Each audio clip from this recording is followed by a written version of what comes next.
இளமை துள்ளல் அழகு, வாலிபத்தை ஈர்க்கும் வசீகரம், இயல்பான நடிப்பு, அனைவரையும் கவரும் நடன அழகு, பாடல்களை பாடுவதில் தனிச்சிறப்பு என்று கலை உலகிற்கு பொருத்தமான அத்தனை தகுதிகளின் உருவ அம்சம்தான் KLV வசந்தா அவர்கள்.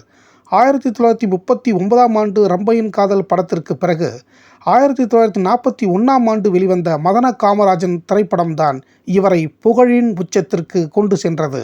அறிமுக காட்சியிலேயே மின்னல் வேக நடனத்துடன் பாடல்களை பாடி அறிமுகமான அழகு தேவதை KLV வசந்தா அவர்கள். இந்த மதன காமராஜன் திரைப்படத்தில் திருமணத்திற்கு ஏங்கும் பருவ பெண்ணாக நடித்த நடிப்பில் கவர்ச்சியும் ஏக்கமும் ரசிகர்களை வாட்டி வதைத்தது. இந்த மதன காமராஜன் திரைப்படத்தில் தான் முதலாக KLV வசந்தா அவர்கள் உதட்டு சாயத்தை பூசி நடித்திருந்தார்.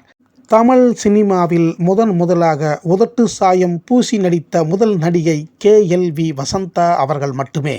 இந்த மதன காமராஜன் திரைப்படம் கருப்பு வெள்ளை படமானாலும் அதில் KLV வசந்தா அவர்களின் இதழ்கள் அத்தனை அழகாக கவர்ச்சியாக இருப்பதை நீங்களும் காணலாம்.